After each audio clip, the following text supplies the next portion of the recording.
Josh and I, would go play basketball at the city courts outside in Walhalla for, a time. Mm-hmm. And until we got a key to a real gym, then we'd go inside, like adults. But we were playing one day, and we were obviously the oldest people there, right? But there were probably 7 or 8, youngsters. Mexicans. There was a couple, couple Mexicans. And there were a couple non-Caucasians. No, there were actually none non-Caucasian. There was a couple half Caucasians, and then us.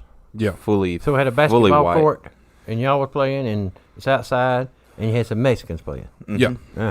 Yeah. Well, they came over they were playing in the other, what used to be tennis courts, and now they fenced it in and made it a soccer, like a semi-circle soccer. Mm-hmm. So let me get this right. So you had some Mexicans that gave up soccer to come and play basketball with y'all. Yeah.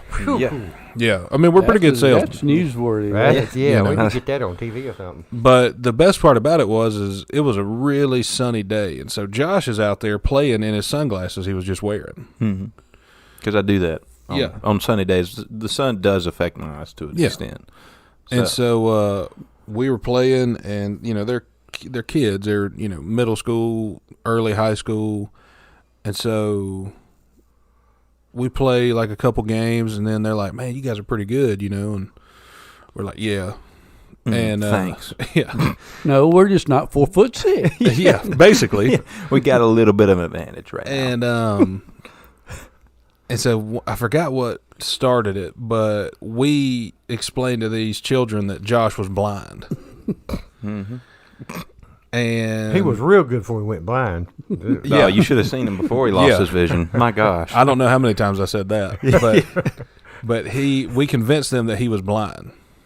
And so I'm, filling this story out, saying, "Hey, he can't see," So then I walk over to Josh and say, "Hey, they think you're blind." And so now we start playing it up. And so we're playing, and they're like, "Man, how does he do that?" And I was like, "Well, he hears the sounds real well. He uses his ears. He hears his eyes is shit, but he hears your good. feet. Yeah, he hears your feet moving, and he knows where he needs to be. And they were eating it up, right? I can tell which way your hips are pointed by the sound of your feet. Yeah, yeah. And they said something, and like one of them tried to block a shot. They're like, "How'd you know I was going to block it?" And he's like, "I can tell how tall you are by the sound of how you're breathing." How you breathe? Yeah. And so it's hilarious because we do something. I'm like, "Hey, I'm gonna slide my foot on the asphalt," and when you hear it, you make your cut, right? So we don't even have to say anything. And so we do that a couple times, and they're like, "This is insane." So they start to play it up like we got a system. Oh, like yeah. a really, so really now, good before thing. we're communicating, I'm talking to Josh through where to go and what to do, Then we stop talking, and we're still playing like we are, And so at that point, they were like, "Okay, he's his brother's guiding him around. Okay, I could see, he could work with that." Well, we stopped talking is when it got awesome. Oh, these kids are losing their mind. They're like, They start taking pictures of him. They're texting their buddies like, "Hey, you got to get down there. There's a blind guy beating the shit out of us." They're snapping their friends. And so people are showing up now to see this blind guy play basketball. At that point, I was getting a little worried. I was like, "Uh-oh." Yeah, somebody might know me. Well, so we play a little bit longer, and there's kids walking over from the damn gas station that's across the street, And so now there's looking like Rucker Park out there almost right now. Not only are there 10 kids playing, there's 10 kids watching now who got the call.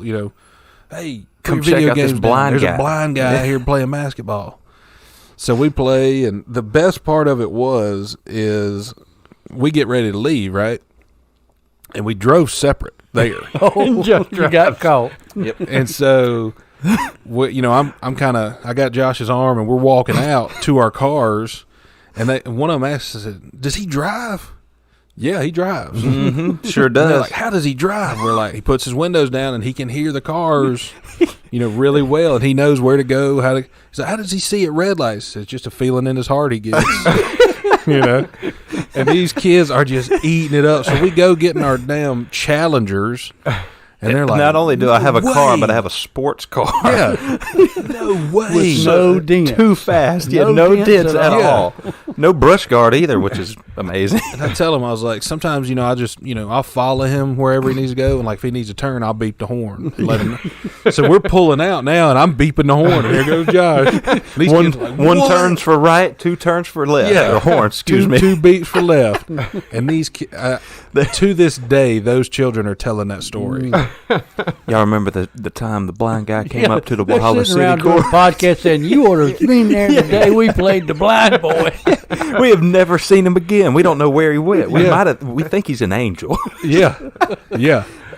It was like angels in the outfield, but it was like blind Josh at the basketball court. It was a real shitty made version of it. And a spin-off. then before, so we go out another day, and there's some of the same kids there, and they're like, "Why is he not wearing his glasses?" And I was like, "Just cross your eyes." Now, that was tough. Yeah. I could do that And for so about... we end up telling them, the two that are there, were like, he's not really blind. I wasn't blind this whole time. Yeah. But y'all believed. It's a miracle he can see. He's been healed. Yeah. And so then, some of the Mexican kids come over and want to play again, and then we hear one of them say, "Let's go over there and fight." And we're like, "What?" Oh, And not talking about coming to fight us. They're talking about going to a tennis court to fight each other. Yeah. And then one of them comes over there and is like, "You guys want to go fight?" And we're like, "No." No, that's not a No. good idea. And No. then the question was, I forgot how he phrased it, but he's like, "You afraid you're going to get your ass kicked?" And we're like, "I'm afraid I'm going to go to jail." Yeah. You You know. can't be out here punching a 13-year-old in the head. Yeah, you guys can go fight and get spankings from your parents if you have parents. We fight a 13-year-old, we go to jail. Oh, dude, but they were talking mad shit. I will yeah. say. Oh, yeah. Like, if it's one thing kids these days know how to do, it's just talk shit. Yeah. Because they are good, man. Well, one of them was named Kevin, and I feel like it was, there was a, what's the thing over the, it's not a dot over the I, but like a Squiggly? Yeah. It was like Kevion or something from Mexico. And he was the one talking, like, he's like, "Oh, I'll beat you, I'll do this, I'll do that." And then he was the worst player I've ever seen. Wait. Dude, fuck around. I might be a legend like the Chupacabra. Oh, My yeah. God. You know what I'm Yeah, saying? we could go to Mexico one day for a vacation of some sort, or like a remote podcast, and there could be damn billboards of a picture of you. Oh, dude. Yeah, just the damn. He's back. I was Yeah. gonna say, if Blind Fury, that name hadn't already Yeah. been taken. I would take that, but I don't know. We could think of something like Dr. Blind or something like that. Yeah. Yeah, Be careful, he'll cross you up the like his eyes. optometrist. Yeah, he's the optometrist. They got the professor, and then they got Dr. J. You could be the optometrist. That's right, boy. You know. Crossing you up like his eyes. Yeah.